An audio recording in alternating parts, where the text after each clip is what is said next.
Hello everyone and welcome back to the channel.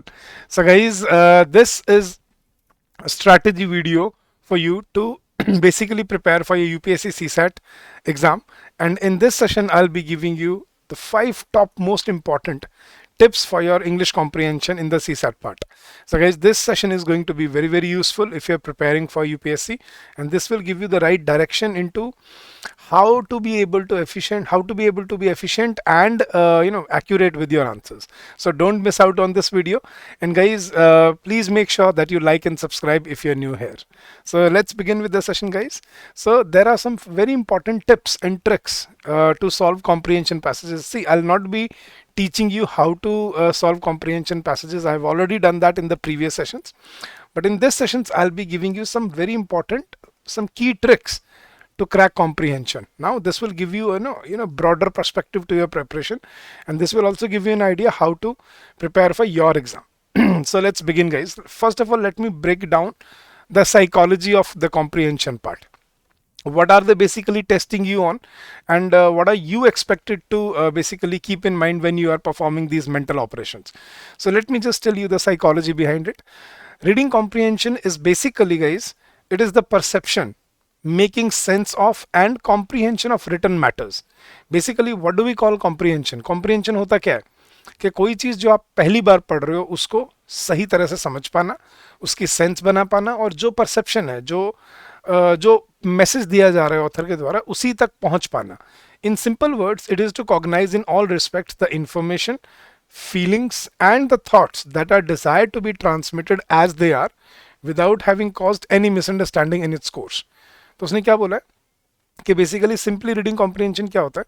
It is you are basically expected to understand the information, the feelings and the thoughts transmitted by the author.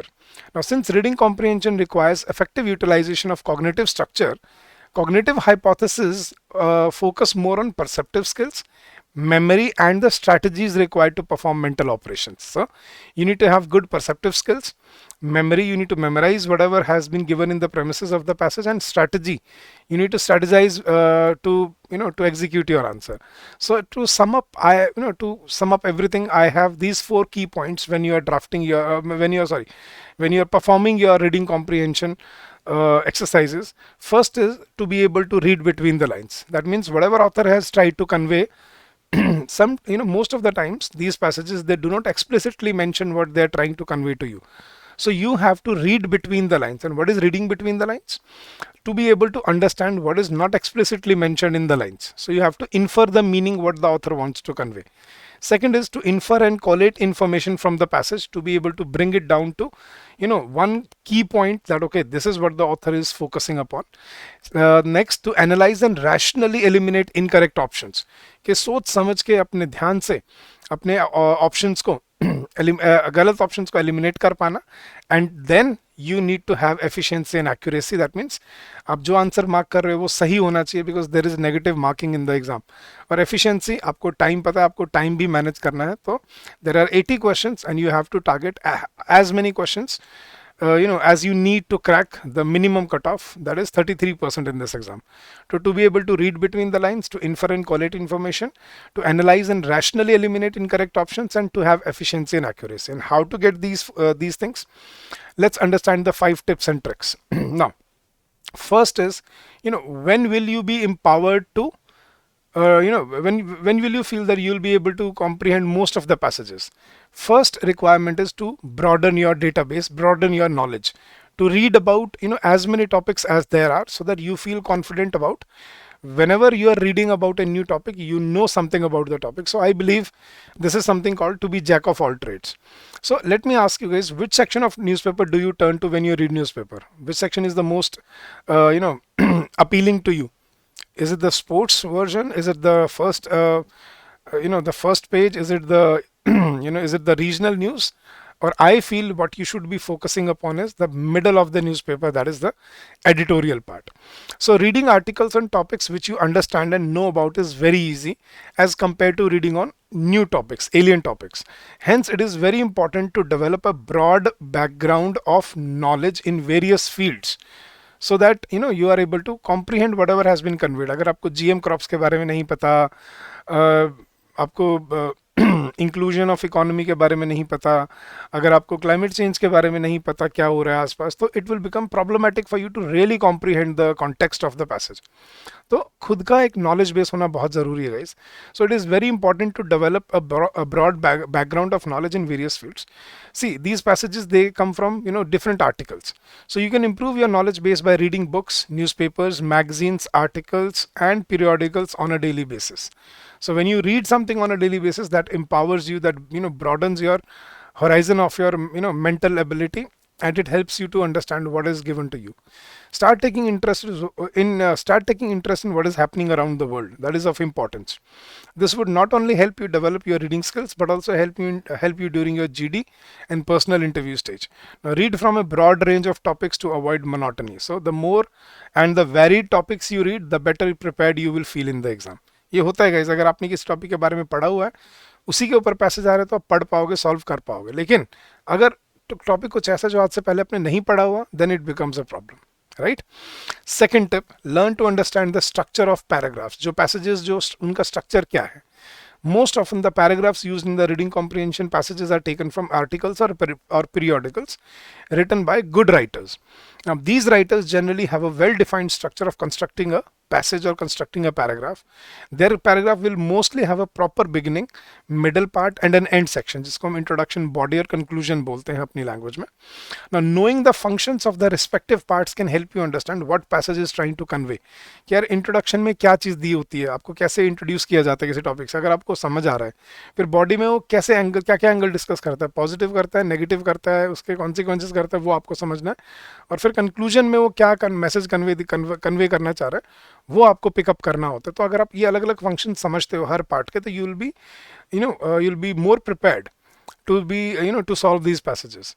For example, the first sentence will most probably be constructed in such a way that it gives the reader the main idea of what is to come in the passage. तो जो आने वाला है उसके बारे में जो broad message है, वो आपको कौन सा सेंटेंस देता है, पहला सेंटेंस, तो उसको बहुत ध्यान से पढ़ा करो।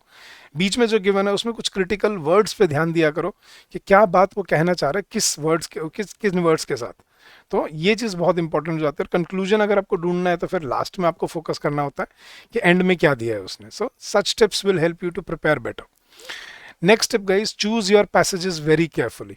अपने पैसेजेस को गाइस आप देखो, ये नहीं होगा आप आंख बंद करके, अगर let's say there are 25 passages, तो आप आंख बंद करके सारे अटेम्प्ट करने बैठ जाओगे, ऐसे नहीं करना। You need to choose those topics which are easier. You need to choose those passages which have easier questions and which you can target, with 100% accuracy. That is the key. That is the game here. So accuracy holds key in reading comprehension as well as verbal ability as a whole. So try and finish easy passages first instead of wasting time on tough passages. Make sense? कि पहले वो passages करो जिनमें आपको पता है कि आप 100% श्योरिटी से कर पाओगे। तो पहले पेपर को पहले 5 मिनट में एनालाइज किया करो कि 80 में से कौन से 40 क्वेश्चंस हैं जो टारगेट करो, जो मुझे पहले फोकस करना है। उनमें अगर आपको लग रहा है कि आप 35 प्लस टारगेट कर पा रहे हो और एक्यूरेसी भी आपकी 95% प्लस है, तो I think you are done, मतलब you are good to go. अगर नहीं हो पा रहे हैं, then it is a challenge for you. तो वो उस तरह से अपने दिमाग में रख के चला करो। नाउ क्वेश्चन इज, मुझे कैसे पता चलेगा कि कोई पैसेज ईजी है या नहीं है? So how do I know if a passage is easy? दो चीज़ ध्यान में रखना guys. Is the topic of the passage something you are familiar with? क्या आपको उस पैसेज का टॉपिक पता है, आप जानते हो उसके बारे में? और दूसरा, आर द क्वेश्चंस डायरेक्ट और ट्विस्टेड? कि अगर क्वेश्चन डायरेक्ट हैं, सिंपल हैं, बहुत ज़्यादा ऑप्शंस और बहुत ज़्यादा इधर उधर उसने हौच पौच नहीं किया हुआ, तो दे आर ईजी। अगर बहुत ज़्यादा कॉम्प्लिकेट किया हुआ है, then it becomes a problem. So solve passages having direct questions first. It will be better if the passage is on a subject which you know about, hence selection becomes important. तो जो आप choose करोगे, select करोगे passages, उसके बारे में अगर आप उस टॉपिक के बारे में अगर आपको पहले से पता है और क्वेश्चंस अगर सिंपल है, तो you will be able to target those passages. और ये स्मार्ट अप्रोच होती है. मैं हमेशा क्या बोलता हूँ, वो 33% जो इजी क्वेश्चंस आते हैं पेपर में, और वो 33% क्वेश्चंस जो मॉडरेट होते हैं, उन क्वेश्चंस को आपको टारगेट करना होता है अपने एग्जाम में. जो 33% जो क्वेश्चंस मुश्किल होते हैं, वो आपको अवॉइड करने हैं, वो आपको स्किप करने हैं, और यही आपको तीनों सब्जेक्ट में करना है. अगर आप इनमें से, इस 66% में से अगर आप 40% भी टारगेट कर पाए, I think you will be able to crack this exam and you will be able to get to the next phase of this exam. So smart approach लेके चलो, बिल्कुल ही मतलब एग्जाम ओरिएंटेड, बिल्कुल पिन पॉइंटेड. ये नहीं कि वहाँ बैठ के देखेंगे क्या चल रहा है, क्या हो रहा है. फोर्थ जो ट्रिक है गाइस, एलिमिनेशन मेथड को यूज करना। एलिमिनेशन मेथड बहुत इंपॉर्टेंट है इस एग्जाम में। अगर आप वो सीख गए, आपके बहुत सारे पैसेजेस बड़े इजीली सॉल्व हो जाते हैं। So the elimination method is a strategic MCQ solving technique that helps you to reach the correct answer. You are required to rule out the incorrect choices systematically. To leverage this technique, the first step is to understand the question and identify the key terms that will guide your answer choices. Also, go through the given options and analyze them one by one. एक एक करके उनको analyse करो. Consider the options that align with your understanding of the question and eliminate the choices that are factually incorrect or seem inconsistent with the question. If you have some knowledge of the topic, apply it to eliminate choices that will conflict with what you know. Try to make educated guesses based on your knowledge of the topic. And after systematically narrowing down the options, trust your instincts and select the answer you believe is most likely correct. Now, my key point that I take from this is eliminate extreme options first. सबसे पहले extreme options को eliminate करो. Extreme options क्या होते हैं guys, अब वो बताता हूँ आपको. In most of the passages it has been observed that there are some extreme options provided to confuse the aspirants. Extreme options never fit the answer guys, ये याद रखना. So always look for extreme options in the passages and eliminate them immediately. Look for words like always, never, only, all, no other, definitely, necessarily. ये जो words होते हैं ना guys, ये extreme option बनाते हैं कि सिर्फ यही तरीका है इसको सॉल्व करने का, या यही काम हो सकता है, या ऐसा कि ये कभी ठीक नहीं हो सकता.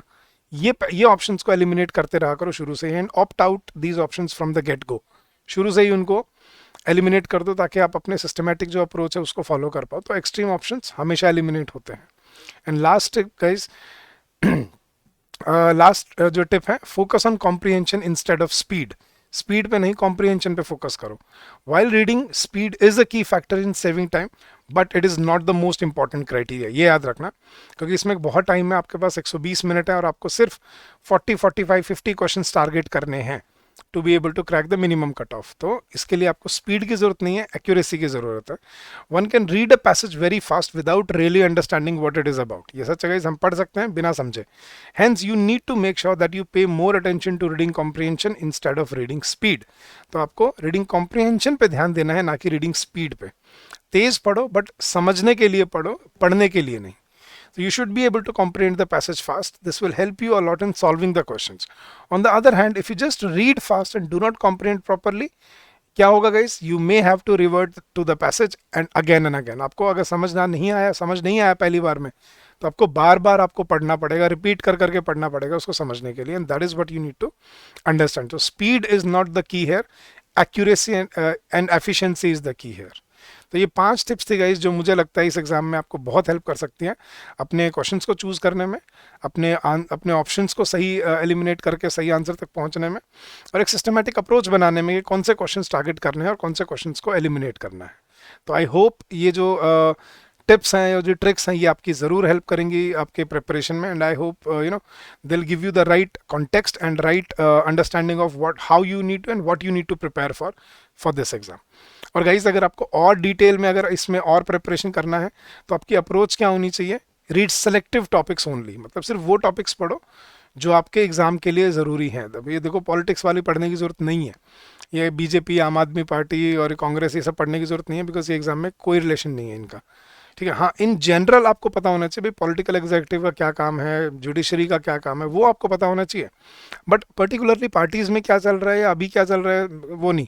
ठीक है. दूसरा, रीजनल टॉपिक्स कोई वो खास ज़रूरी नहीं होते. रीजनल मतलब कोई पर्टिकुलर स्टेट का, पर्टिकुलर एरिया का कोई टॉपिक है. ठीक है, that is not important. National topic, international topic पढ़ो. तो read selective topics only. Then develop conceptual understanding as well as practical approach to solve the exam. कि आप समझ भी पा रहे हो और प्रैक्टिकली आप ऑप्शंस को एलिमिनेट करके अपने ऑप्शंस को सॉल्व भी कर पा रहे हो. Then start your preparation on time.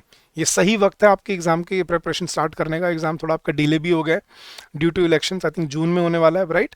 तो जून के हिसाब से प्रिपेयर करो. This is March and I think almost end of March. तो अप्रैल में आपके पास 2 महीने. अगर आप 2 महीने में ये करना चाहते हो तो I think this is the right time to start. अब इससे लेट फिर आप पूरा कर नहीं पाओगे guys. And last but not the least, practice is the की.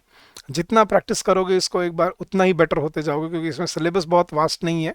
ठीक है, बहुत ही लिमिटेड और रिस्ट्रिक्टेड सा सिलेबस है, लेकिन आपकी प्रैक्टिस है यहाँ पे सबसे बड़ा गेम चेंजर होगा, राइट? तो ये मेरे लिए इंपॉर्टेंट अप्रोच थी जो आपको मुझे बतानी थी इस पैसेज में, सॉरी इस सेशन में और इन पैसेजेस के लिए ना। अब बच्चा बोलते सर कहाँ से पढ़ें डेली एडिटोरियल्स, क्या सोर्सेज फॉलो करें? अगर आप वोकेबुलरी डेवलप करना चाहते हो गाइस बिल्कुल शुरू से, तो I suggest this book to you, word power made easy by Norman Lewis. ठीक है, this is the best book out there, holy of vocabulary, मतलब होली बुक फॉर वोकेबुलरी ये कह सकते हो आप। ठीक है, नेक्स्ट रिविजन के लिए आप क्या कर सकते हो? आप जो पढ़ रहे हो डेली बेसिस पे, न्यूज़पेपर आर्टिकल से ऑनलाइन एडिटोरियल्स के लिए आप पीआईबी, लाइव मिंट या द हिंदू आप प्रेफर कर सकते हो। These are good sources to read and they have good level of मतलब लैंग्वेज एज वेल। प्रैक्टिस कहाँ से करो? प्रीवियस ईयर क्वेश्चन से गाइज। मुझे लगता है आपके पास इनफ पैसेजेस, आप पिछले 10 साल के पैसेजेस करोगे, अगर हर साल में 20 या 25 पैसेजेस भी हैं तो आपको पिछले 10-12 सालों में मोर देन 200-250 के पैसेजेस मिल जाते हैं। अगर आप ये करके चले जाओगे ना सारे, आपका एग्जाम की तैयारी हो जाएगी, आपको ऐसा कोई बुक खरीदने की जरूरत नहीं है। और अगर आपको कहीं से गाइडेंस चाहिए, अगर आपको मेंटरशिप चाहिए, then we provide you a comprehensive course, जिसके बारे में मैं अभी बताता हूँ आपको। Now let us help you to prepare you for your CSAT part within 100 hours. सिर्फ 100 घंटे के अंदर अंदर we are preparing you for this exam. Day 1 पे आपको क्या क्या मिलता है इस कोर्स में? सारी कॉन्सेप्ट क्लासेस मिलती हैं रिकॉर्डेड फॉर्म में, जो आप डे 1 से देखना शुरू कर सकते हो अपनी स्पीड पे। साथ में आपके डाउनलोडेबल पीडीएफ्स और प्रैक्टिस क्वेश्चंस मिलते हैं हर चैप्टर के साथ। अलग अलग से उसके साथ फिर आपको सेपरेटली क्या मिलती है? एक टेस्ट सीरीज मिलती है, जिसमें आपको पहले सेक्शनल टेस्ट मिलेंगे टॉपिक वाइज, और फिर फुल लेंथ टेस्ट मिलेंगे पूरे एग्जाम की तरह। फिर इसके साथ साथ आपको वीकली लाइव डाउट सेशंस मिलते हैं, जो आप फैकल्टी से पूछ सकते हो, अपने क्वेरीज हैं जो डाउट्स हैं हर हफ्ते। प्लस इसकी लाइव क्लासेस चलती हैं, जिसमें हम आपको लाइव प्रिपेयर कराते हैं कि कैसे इन पैसेज को सॉल्व करना है अपने एग्जाम में। So that is a one-stop solution to prepare for your exam, and this will help you in your journey for your CSAT। तो क्योंकि CSAT को इतना लाइटली मत लेना गाइस, बहुत बच्चे सारा सिर्फ GS पेपर 1 पे फोकस कर जाते हैं, पेपर 2 पे ध्यान नहीं देते, and that becomes a problematic situation for everyone।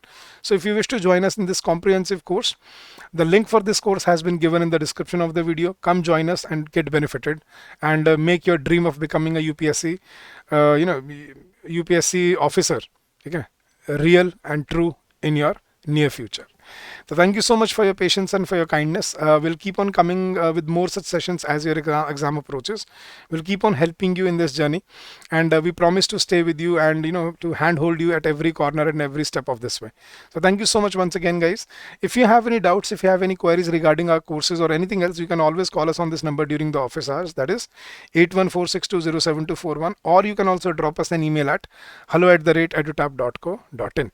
So don't forget to like the session, guys, and subscribe if you're new here, and thank you so much for your receptiveness, your kindness, and your trust that you have put in us।